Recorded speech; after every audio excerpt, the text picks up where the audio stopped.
Wow. Well, this video definitely got a fair bit of backlash, which I just wanted to comment on.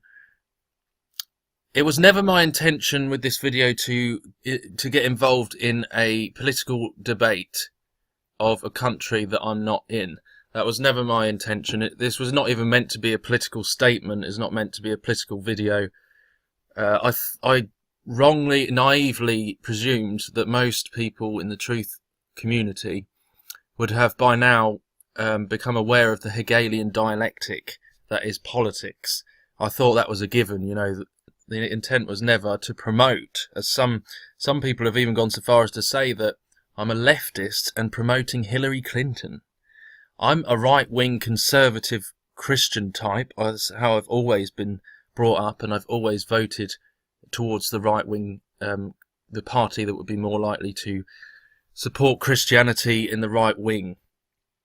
Sadly, there isn't really any of that left in politics, whether it be the UK or the US. There's no real Christianity. That's like saying that Fox is a Christian news network while it airs Lucifer on the other hand.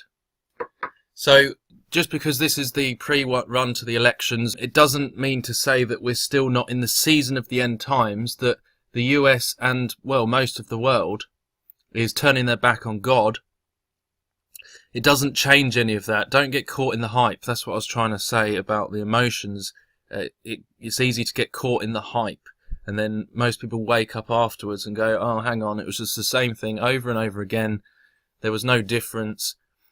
The agendas that we expose on the RSE channel every day is no different to here and now with this election, with this whole thing that's going on. This ties into the making the male look crazy and the female candidate more composed. So again, with that demonizing of the male, the age of the woman, all of that. It also ties into the demonizing of the Christian, which I was trying to expose on the other channel, that a lot of Christians, because he's standing as right wing, are getting drawn into that, but then at the same time being branded as racist, being branded as homophobic, being branded as extremist.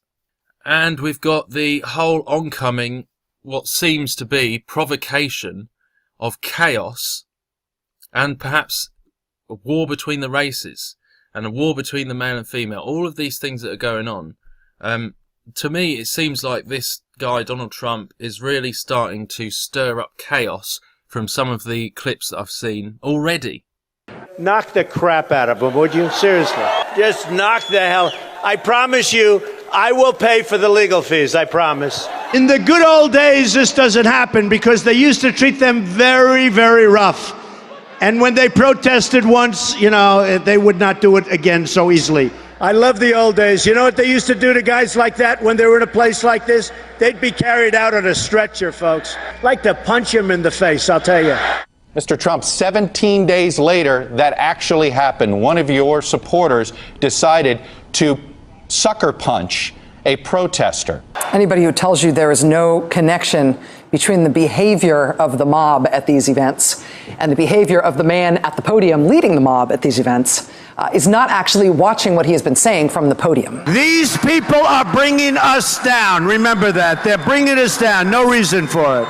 This man is not free from the agenda. From what I've seen, there's no way he really can't be when billionaire, rubbing shoulders with the elite and getting to this position in order to be shown across the world and run for president.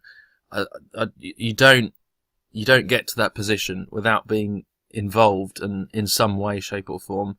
I'm sorry to say, it's just the truth. So once again, saying things that are intentionally not politically correct to stir up the bucket, whilst we've got all these massive influx of immigration that they've allowed, all of the, you know, allowing all that to happen at the same time, stirring up a sense of patriotism, but with a false candidate who draws the right wing into that and stirs them up, just like they're doing with Alex Jones. Agents of chaos, that's what we'd call them. And people say, well, why would the press be going against them? Hegelian dialectic, scapegoatism. The reason the press would be going against them is because with every hateful statement that this person will make, with every time the press laughs at Donald Trump, to put it simply, that is actually a converted form of them laughing at the right-wing Christians. Do you see the way it works? They're tarring Christians with that racist branding.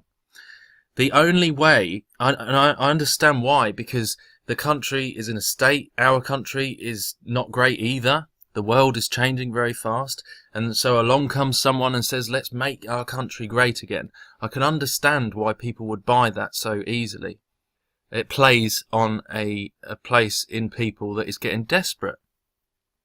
But that is the ploy, to feed into that desperation that is building within people, and that's exactly the kind of manipulation that it always does. Just look back at history. History repeats itself. This is the same game with different players. Don't fall for it.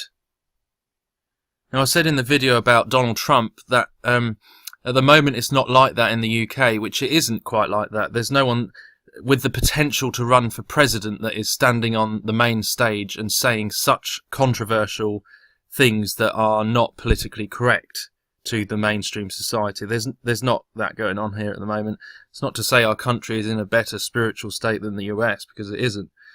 But I wanted to correct myself, because there was a guy about 4 or 5 years ago, the one pictured here, who did rise up, not in quite such a big way as Donald Trump has. He stood for the British National Party, who are seen as an extremist, right-wing, Nazi-linked party, and was demonised, while saying he was a Christian, may I add. He was saying similar things to Donald Trump, and he got elected to the European Parliament. And look at what happened on the BBC. Let me show you a few things he was saying, so you can compare it to Donald Trump. It's time to shut the door because this country is overcrowded, that criminals, bogus asylum seekers and people who aren't loyal to this country should be deported, and everyone else can stay. I've shared a platform with David Duke, who was once a leader of a Ku Klux Klan, always a totally non-violent one, incidentally. I've shared a platform with David Duke, who was once a leader of a Ku Klux Klan, always a totally non-violent one, incidentally.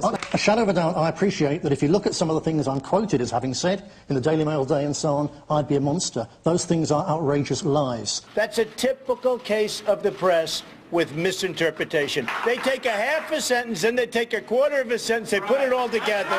If Muslims are staying in this country, they do so on the understanding that our country must remain fundamentally a British and Christian country, because it treats women as second-class citizens, because it says that a woman victim of rape should be stoned to death for adultery, and because it orders its followers to be harsh with those of the unbelievers who live near to them. The indigenous people of these islands, the people, the English, the Scots, the Irish and the Welsh. The whites. The colour is irrelevant.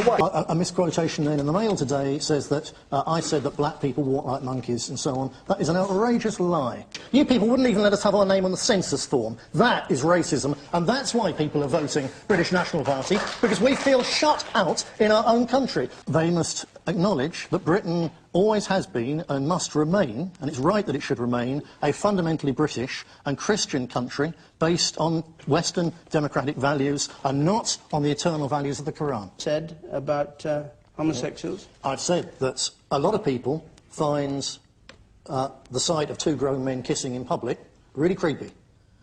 I understand homosexuals don't understand that, but that's how a lot of us feel. A lot of Christians feel that way, Muslims, all sorts of people. Do not have the right to try and preach homosexuality to school children. That is perverse.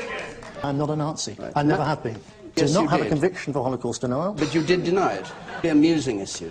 I was very critical of the way in which the Holocaust was, and is, in fact, abused to prevent serious discussion. Claiming that they are linked to Christianity, but then at the same time, denying the fundamental principles of Christianity. For example, Donald Trump was asked if he'd ever seek forgiveness, and he pretty much, in so many words, said no.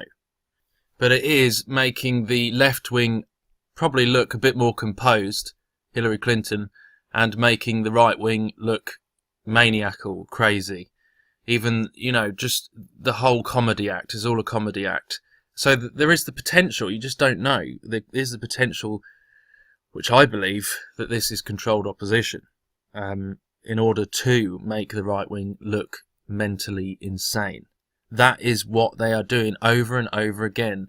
With every time we keep seeing this over and over, that the right wing is being portrayed, because it links to Christian fundamentalism and evangelical Christianity, they're making the right wing look weak. They're making the right wing look unstable and laughable. So the only way to make America great again is not primarily with the ballot box. It is for people to get on their knees and pray that God would intervene in this situation, in the way things are unfolding, because these nations once respected God, but now they're striving after what's wrong, what's evil, what's sinful. And no man, including Donald Trump, is going to single-handedly save or redeem a nation that is turning away from God. Don't make this political. I'm really surprised that 30% of truthers on the main channel made this political. This is nothing to do with politics. This is to do with a spiritual war. This is to do with the Bible. It's to do with prophecy.